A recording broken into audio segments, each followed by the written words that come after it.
The great hall held its breath as Alpha King Dino Webb walked past the realm's most exquisite noblewomen, leaving shattered ambitions in his wake. He didn't want perfection or power. Instead, he stopped before the trembling, scarred servant girl cowering in the shadows, the one woman who never spoke a word. The wind howling around the stone spires of Winterbourne Keep sounded like a mourning wolf, a fitting prelude to a night built on archaic traditions and forced alliances. It was the year of our Lord 1247, and the great mating feast was underway. For centuries, the werewolf packs of the continent had abided by the Blood Moon Compact, a sacred truce where the supreme Alpha King was expected to choose a queen from the highest-born females of the allied territories. King Dino Webb sat upon a throne forged from blackened iron and oak, his posture rigid, his golden eyes scanning the sea of silk, jewels, and desperate ambition below him. At 28, Dino was a legend forged in brutality and blood. He had unified the fractured packs of the north and the southern valleys, ending decades of civil war. But peace was a fragile, demanding beast, and his counselors, chief among them, the grizzled Lord Thomas Redfern, relentlessly reminded him that a king without an heir was a kingdom waiting to bleed. The great hall was illuminated by hundreds of tallow candles, casting flickering shadows over the roaring hearths. The air was thick with the scent of roasted venison, spiced wine, and the cloying, overwhelming perfumes of the women who paraded before him. They were the daughters of Alpha bloodlines, bred for power, their smiles practiced, their wolves preening just beneath the surface of their human skin. Chief among the hopefuls was Garnet Sinclair, the undisputed jewel of the Western Vales. Tall, with cascading raven hair and eyes like chipped emeralds, she moved with the predatory grace of a born huntress. When she knelt before the dais, the silk of her crimson gown pooling like blood on the stone floor, the entire hall fell into a hushed reverence. The Sinclair pack was wealthy, commanding the largest army next to Dino's own. A union between them was the logical political choice. It was what the council demanded. But as Dino looked down at Garnet, his inner beast let out a low, disinterested rumble. Her scent was sharp, crushed roses layered over cold ambition. There was no warmth there, no tether pulling at his soul. He gave her a polite, entirely devoid nod, signaling her to rise and step aside. Garnet's perfect smile faltered for a fraction of a second, a flash of pure, unadulterated venom crossing her emerald eyes before she masked it with practiced grace. Off in the dark periphery of the hall, far from the warmth of the hearths and the glittering eyes of the nobility, stood Brooklyn Jones. She was not there as a candidate. She was there because she was useful for carrying the heavy silver pitchers of wine, a beast of burden in a coarse woolen dress. Brooklyn was the illegitimate daughter of Lord Arthur Jones, a minor alpha of the Eastern Marches. In the brutal hierarchy of their kind, weakness was a sin punishable by exile or death. Brooklyn was considered the ultimate weakness. She was mute. When she was merely 7 years old, a band of rogues had breached their ancestral home. Her mother had hidden Brooklyn inside a heavy oak wardrobe before being torn apart just inches away. Brooklyn had remained locked in that dark, blood-soaked space for 3 days. When she was finally found, her voice was gone. The healers claimed her vocal cords were entirely intact, but the trauma had built an impenetrable wall in her mind. She had not uttered a single sound, not a cry, not a laugh, not even a whimper in 15 years. To Lord Arthur, a daughter who could not speak, could not command, and could not howl, was a curse. He stripped her of her noble title, relegated her to the servants' quarters, and brought her to Winterbourne only to tend to his legitimate favored daughters. Brooklyn kept her head bowed, her dark, untamed hair falling like a curtain over her face to hide the pale, heart-shaped curve of her jaw and the faint, silvery scar that cut across her left cheek, a gift from her father's riding crop, when she had once failed to bow quickly enough. She moved silently along the walls, her senses overwhelmed by the aggressive posturing of the wolves around her. She wanted nothing more than to retreat to the cold, quiet kitchens, away from the terrifying intensity of the Alpha King. She watched from the shadows as Dino rejected maiden after maiden. He was terrifyingly beautiful, a giant of a man with broad shoulders, dark hair worn long in the warrior's style, and a jaw carved from granite. But it was his eyes that frightened and fascinated her. They were ancient, weary, and entirely devoid of hope. "More wine, you useless creature," A harsh whisper hissed in her ear. It was Garnet Sinclair, who had stepped away from the dais and now stood near the shadows, her pride wounded, seeking a target for her ire. Brooklyn flinched, her hands trembling as she lifted the heavy silver pitcher to pour into Garnet's goblet. In her nervousness, a single drop of the crimson liquid splashed onto the floor, narrowly missing the hem of Garnet's gown. With a speed born of pure malice, Garnet backhanded Brooklyn. The sharp ruby ring on the noblewoman's finger caught Brooklyn's lip, tearing the tender flesh. Brooklyn fell hard against the stone wall, the pitcher clattering loudly to the floor. The sound echoed like a gunshot in the cavernous hall. The music stopped. The chatter died. Every predatory eye in the room turned toward the shadows. Dino's patience had already been worn down to a fraying thread. The endless parade of sycophants made his skin crawl. When the loud crash echoed from the back of the hall, his wolf snapped to attention. He rose from his iron throne, towering over the assembly. What is the meaning of this disruption? Dino's voice was a low, resonant baritone that vibrated in the chests of everyone present. It carried the absolute crushing weight of his alpha command. Garnet immediately adopted a mask of startled innocence, pressing a hand to her chest. "My apologies, Your Grace." A clumsy, half-witted servant dropped the wine. "She is a mute, a defective thing from the Jones line. She shall be dealt with." Lord Arthur Jones stepped forward, his face pale with humiliation and rage. "Forgive the intrusion, my king. I will have the girl severely punished and removed from your sight immediately." Dino's eyes locked onto the dark corner. His heightened senses bypassed the stench of the spilled wine and the fearful sweat of the crowd. Beneath it all, a sudden, inexplicable scent hit him like a physical blow. It was faint, almost buried under the ash of the hearths. It smelled of rain-drenched earth, wild honey, and a sharp, coppery tang of fresh blood. Dino's heart seized. The great ancient beast residing within his soul, the spirit of the wolf that had slumbered in apathetic depression for years, suddenly reared up, thrashing against his ribs. "Mine." The single primal word echoed in Dino's mind with such ferocity that he actually staggered a half-step forward. The mate bond. It was a legend, a rare mythical tether that most modern wolves dismissed as romanticized folklore. Alphas mated for power now, not destiny. Yet, here it was, pulling at him with the force of a tidal wave. Ignoring the bewildered stares of his council and the expectant, nervous faces of the nobility, Dino descended the stone steps of the dais. The crowd parted for him like water before the prow of a warship. He walked with a slow, deliberate stride, his eyes fixed on the shadows where Garnet Sinclair stood. Garnet's heart soared. She thought, in her boundless arrogance, that the king was coming to defend her honor, to personally address the slight against the highest-ranking female in the room. She stood taller, a triumphant smile gracing her full lips. Dino didn't even look at her. He walked right past Garnet, leaving her standing frozen in shock, and stopped before the trembling figure huddled against the cold stone wall.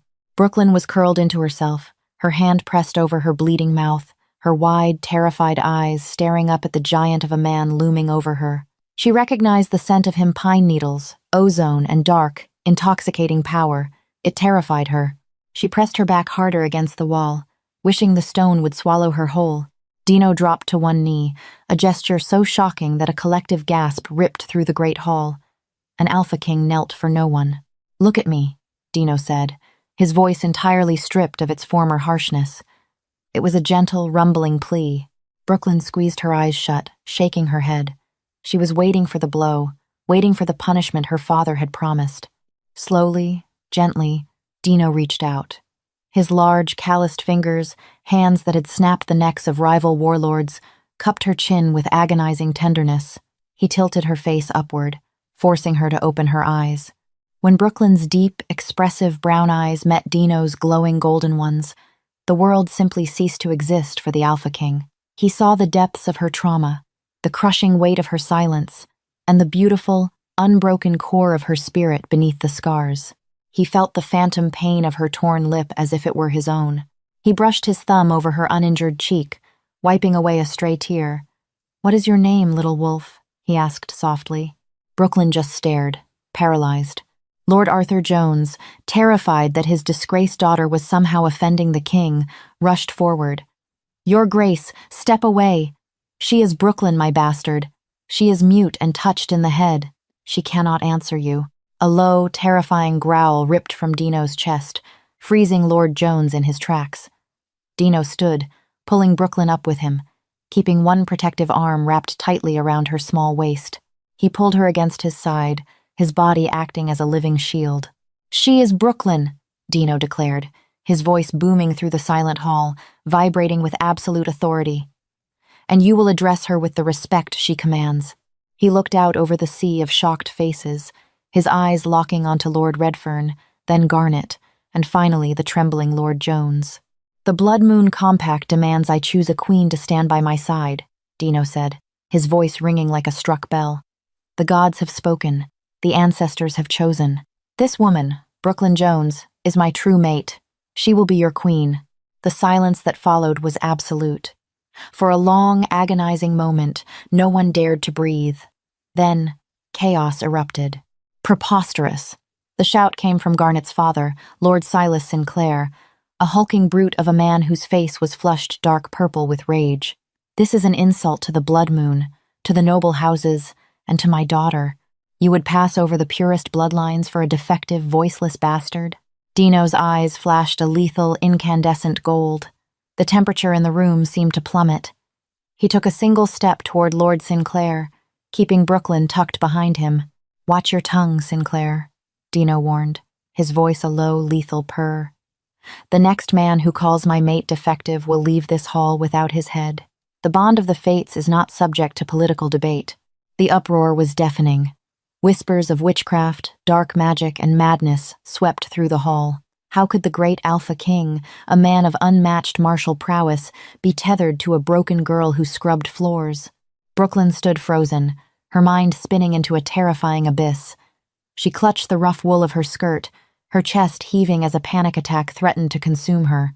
She was thrust into the blinding spotlight, the exact place she had spent 15 years trying to avoid. She looked up at Dino's broad back. He was risking his crown, his alliances, perhaps his very life, for a girl he had just met. Why? Lord Thomas Redfern, the king's most trusted advisor, stepped forward, his weathered face etched with deep concern. "Your Grace," he said carefully, keeping his voice low so only Dino and Brooklyn could hear. "This will fracture the Pax. The Sinclairs will not accept this humiliation.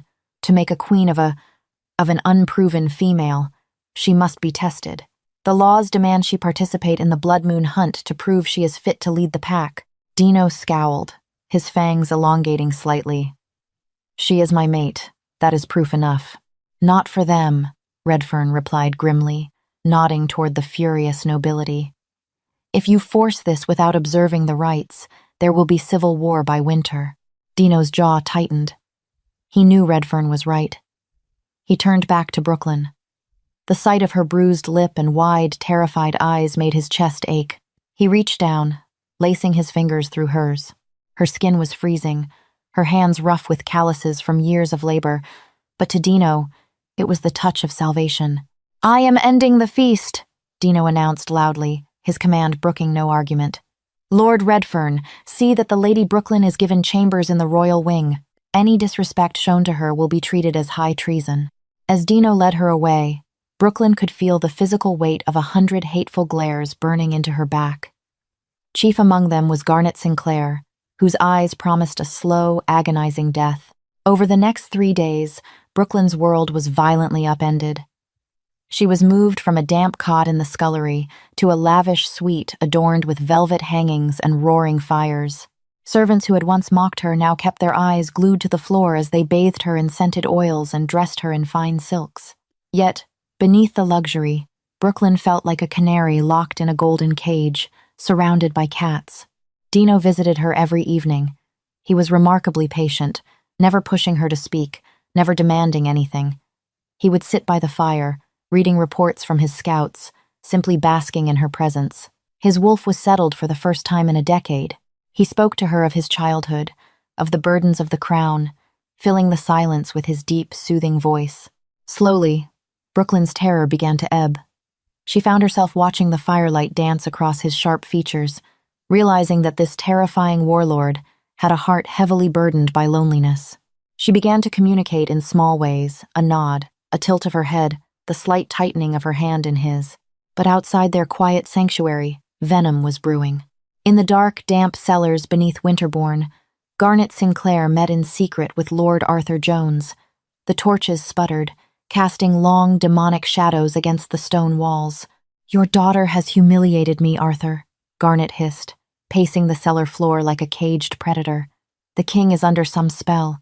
A mate bond? Bah, it is a trick.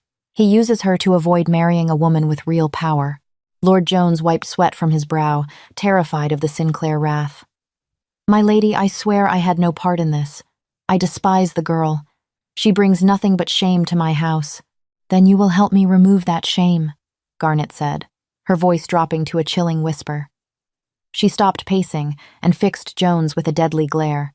"Tomorrow is the blood moon hunt. The king's new mate is expected to run with the pack through the Whispering Woods. A dangerous place. So many steep ravines. Rogue wolves are known to prowl the borders." Jones swallowed hard, understanding the implication. "You mean to arrange an accident? She is weak, Arthur. She cannot shift. She cannot even scream for help," Garnet sneered. "During the chaos of the hunt, my loyal guards will separate her from the king's retinue. We will force her toward the Black Ravine. When they find her broken body at the bottom, it will be deemed a tragic failure of the trials. The pack will see that the ancestors rejected her weakness, and Dino will be forced to take a true mate." Jones hesitated.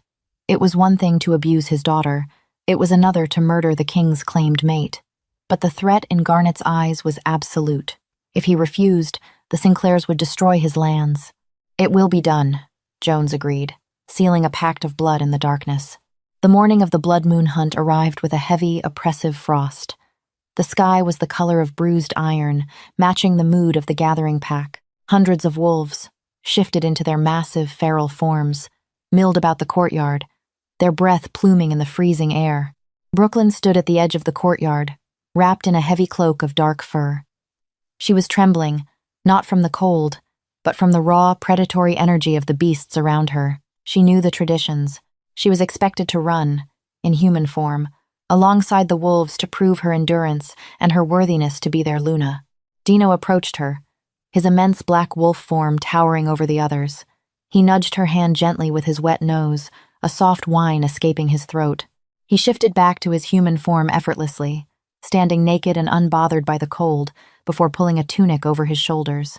"You do not have to do this," Dino told her quietly, taking her face in his hands. "I can cancel the trial. I do not care what the council says." Brooklyn looked up at him. She saw the worry in his golden eyes, the fear that he might lose the one thing that had finally brought him peace. But she also saw the sneering faces of the nobles gathered behind him. She saw her father, looking at her with thinly veiled disgust. She saw Garnet, clad in hunting leathers, her eyes gleaming with dark anticipation. If Brooklyn ran now, if she hid behind Dino's protection, she would forever be the weak, defective mute. Dino's reign would be plagued by rebellion, all because of her. For the first time in 15 years, a spark of pure, unadulterated defiance ignited in Brooklyn's chest. She reached up, placing her small hands over Dino's large ones. She gave him a firm, resolute shake of her head. She would not hide. Dino's chest swelled with pride. He kissed her forehead softly. "Stay close to me," he commanded. As the hunting horns blew, a deafening cacophony of howls tore through the sky. The pack surged forward, a tidal wave of fur, muscle, and teeth, plunging into the dark, foreboding depths of the Whispering Woods. Brooklyn ran. Her breath burned in her lungs, branches whipping at her face and tearing her clothes. The sheer speed of the wolves was terrifying, but she pushed her human legs to their absolute limit, keeping her eyes fixed on the massive black wolf leading the charge. But the woods were ancient and treacherous, filled with sudden fogs and twisting paths.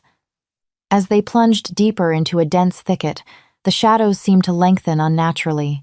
Suddenly, a group of 3 large gray wolves, Garnet's loyalists, surged from the flanks, deliberately cutting across Brooklyn's path. They snarled, snapping their jaws inches from her legs, forcing her off the main trail. Before Dino could turn back, a massive, orchestrated commotion erupted at the front of the pack. A scent of rogue wolves, planted by Garnet's men, threw the vanguard into a frenzy. In the chaos of roaring and snapping jaws, Dino lost sight of Brooklyn. Driven off the path, Brooklyn stumbled down a steep, rocky incline. The three gray wolves flanked her, herding her like a terrified sheep toward the jagged edge of the black ravine. She tripped over an exposed root, falling hard onto the frozen earth, scraping her palms bloody. She scrambled backward, her heart hammering against her ribs like a trapped bird, until her heel met empty air. She was at the edge of the cliff. The river roared hundreds of feet below, a violent ribbon of white water and jagged rocks. The three wolves advanced slowly, their eyes glowing with murderous intent, lips peeled back to reveal razor-sharp fangs. There was no escape. There was no Dino to save her. As the lead wolf lunged, aiming to knock her over the precipice, Brooklyn closed her eyes. But she did not die. Instead, a force deep within her, a power suppressed by a decade of trauma, a lineage her father had desperately tried to hide, snapped awake. The silence that had imprisoned her for 15 years shattered. Brooklyn opened her eyes, and they were not brown. They were glowing, blinding, ethereal silver. She opened her scarred mouth, and the sound that ripped from her throat was not a scream. It was an alpha's roar. The sound that erupted from Brooklyn's scarred throat defied every known law of their kind.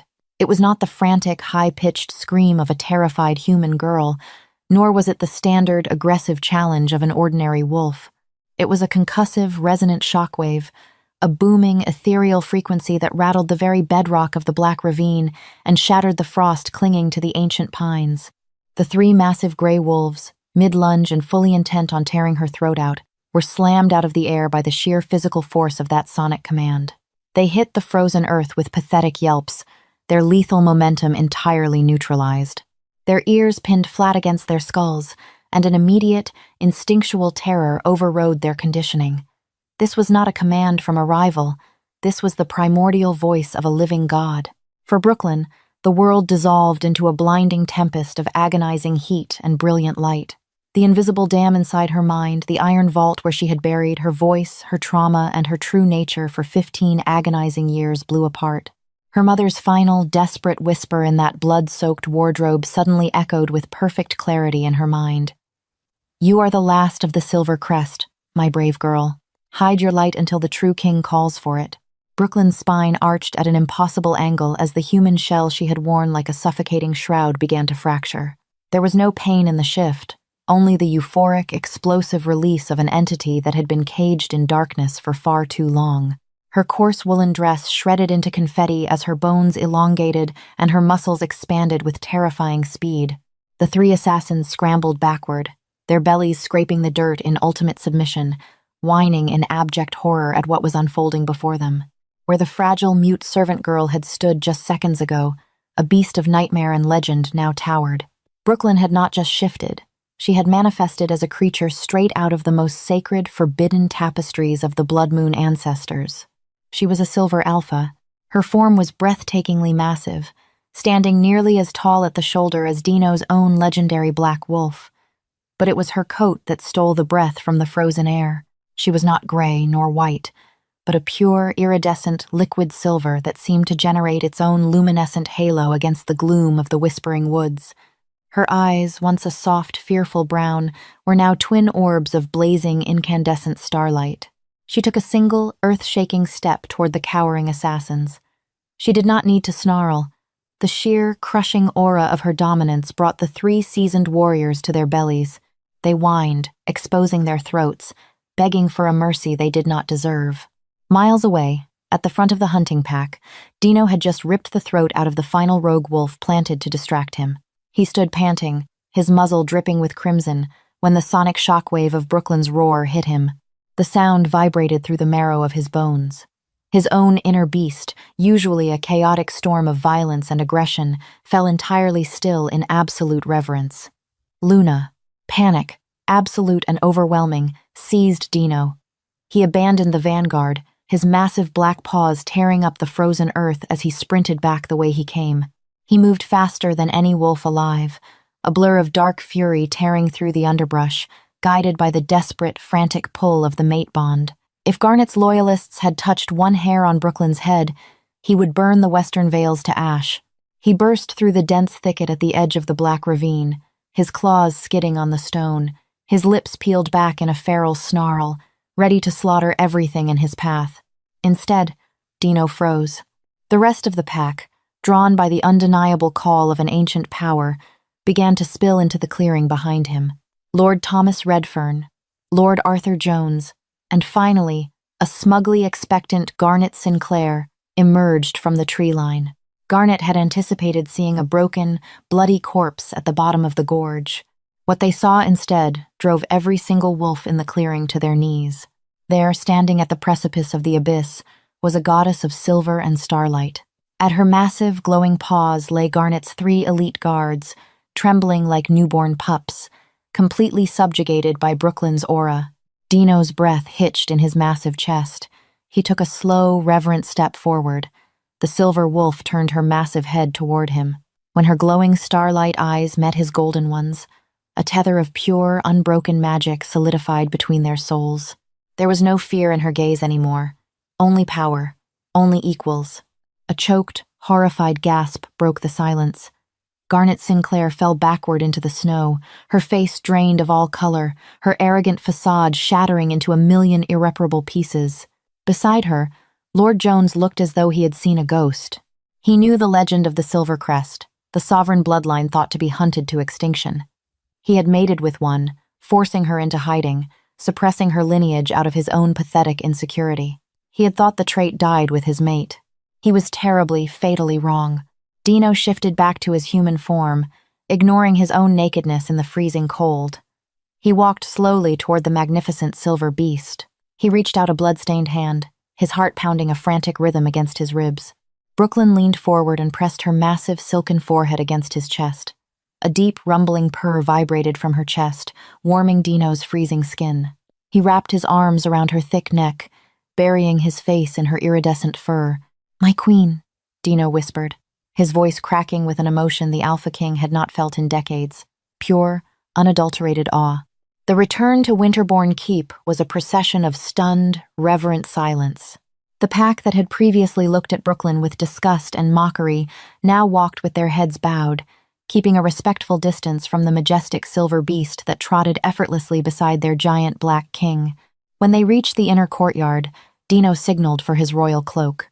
Lord Redfern, his hands actually trembling with a mixture of fear and profound respect, draped the heavy black bear fur over Dino's shoulders. Dino turned to Brooklyn. "Shift for me, my heart," he murmured softly. With a flash of ethereal light that forced the onlookers to shield their eyes, the giant silver wolf dissolved. In her place stood Brooklyn. She was no longer the hunched, trembling servant girl in a coarse sackcloth.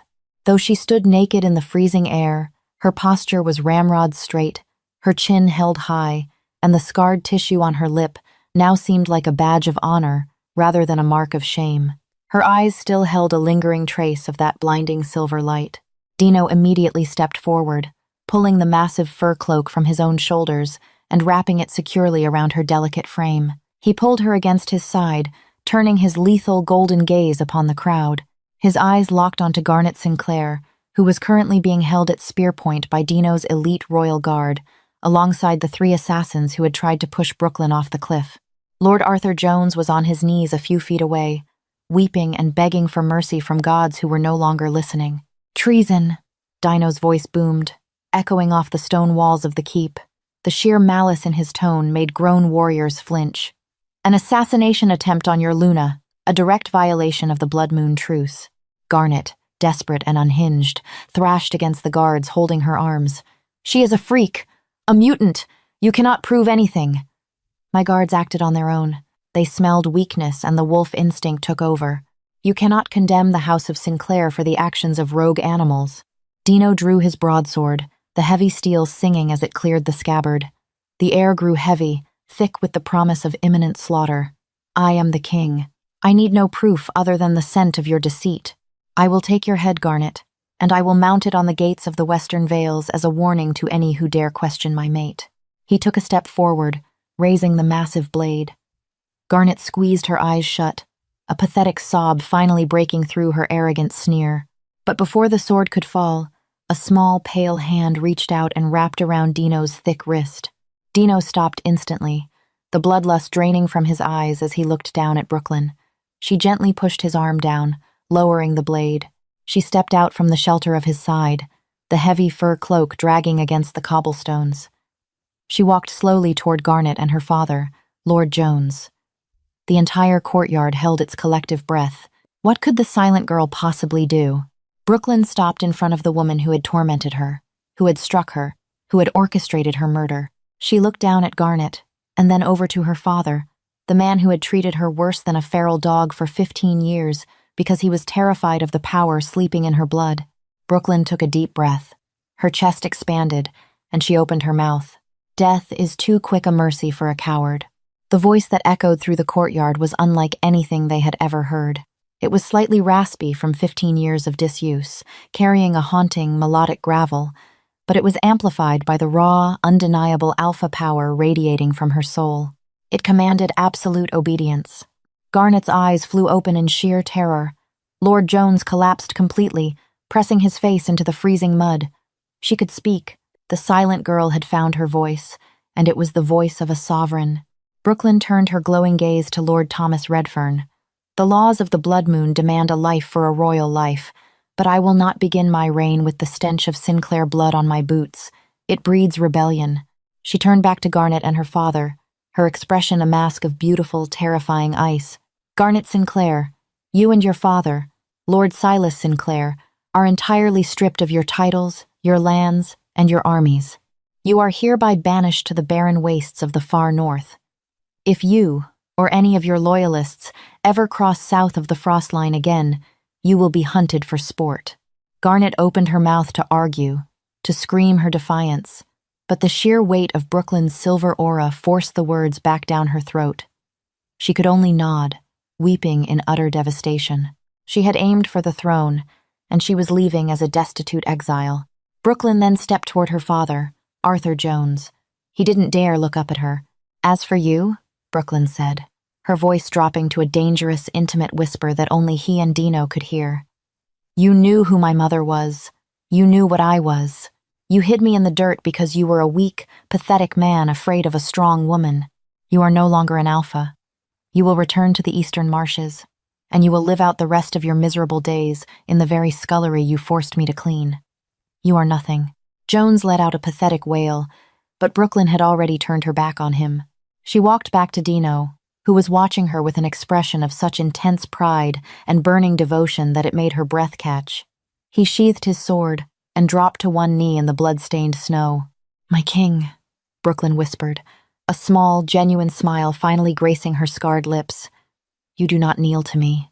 I do, Dino replied, his golden eyes shining with absolute reverence. He reached out, taking her cold, scarred hand, and pressed a tender kiss to her knuckles. I kneel to the Silver Queen, the true Luna of the realms. Following their king's lead, Lord Redfern dropped to his knees, bowing his head. Then the royal guard followed, then the nobility. Like a wave of cascading dominoes, hundreds of the most vicious, proud werewolves on the continent sank into the snow, bowing before the servant girl they had mocked just hours before. The Alpha King had rejected every painted beauty and wealthy heiress for the silent, scarred girl in the shadows. He had wagered his crown on a whisper of a bond, trusting his soul over the council's politics. And in doing so, he had awakened a legend. As the first rays of the dawn sun crested over the stone spires of Winterbourne Keep, bathing the courtyard in golden light, Brooklyn stood tall beside her king. She was silent no more, a broken girl forged by pain into an unbreakable queen, ready to lead an empire. If you were captivated by Brooklyn and Dino's epic tale of betrayal, hidden powers, and destined mates, don't let the story end here. We bring you the most intense, heart-stopping werewolf romance dramas every single week. Hit that like button if you loved Brooklyn's ultimate revenge. Share this video with your fellow fantasy romance addicts, and subscribe to our channel right now so you never miss out on another legendary alpha romance. Your support keeps the pack growing.